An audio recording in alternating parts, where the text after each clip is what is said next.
Greetings, Pilgrim. It's Will from StormTheCastle.com, and you are watching the Sense of Wonder YouTube channel. Thanks for tuning in. And today is Sunday, which means we're going to be visiting a house of worship. And today we visit I had previously done Saint Patricks Cathedral in New York City, and it's an American landmark, city landmark. But just a few blocks, maybe 3 blocks down the street, is another quite beautiful church.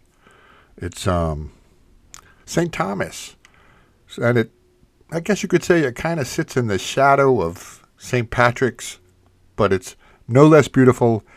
And I learned in researching this church, I learned a new word. I'll tell you what that word is. We're going to take a look at pictures, some video, and well, let's launch into it. This is St. Thomas Church in New York City. Okay, so here, this is a Google Maps. And this yellow arrow here shows Saint Patrick's Cathedral, which we've visited in New York City. And now this arrow that's St. Thomas, just down the street, a couple of blocks away, kind of in the shadow of St. Patrick's. But that's what we're visiting today is St. Thomas Church. And we'll take a look at some video on the outside, and I'll tell you a little bit about it. It was built between 1911 and 1914, and it is French Gothic Architecture. And there were different types of Gothic architecture. French Gothic is, I guess you could say, kind of very traditional. And Notre Dame Cathedral in Paris is French Gothic. So, well, although you probably could figure that out, it makes sense. And one of the things that claim to fame for this particular church is it has a very vibrant musical life. Their choir is famous. They've been on television. They regularly put on, have a whole season of shows they put on. But isn't that beautiful? Oh, look, the limestone rose window. So, music is a very important part of St. Thomas Church on 5th Avenue. And, see, look, J.S. Bach, Mass in B minor. Concert set, St. Thomas. Wish I could have caught one.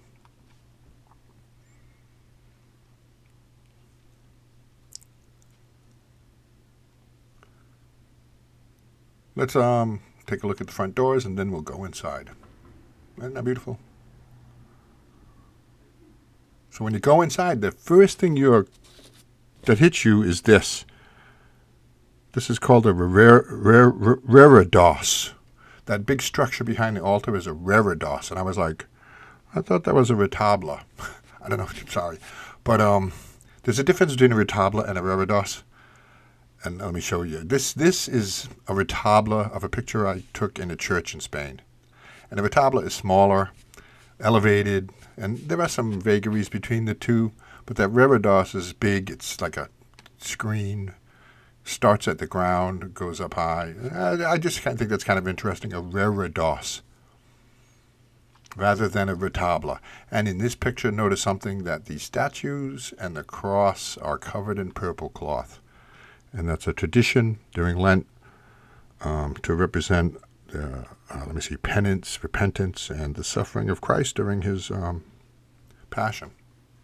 So they were covered in purple cloth. But beautiful church. A couple more pictures here, and then I'll leave you with a video. This is the organ. Isn't that beautiful? This is the above the front door that you enter. I'll leave you with the video, about a minute of video and some organ music. And that'll be it. Thank you.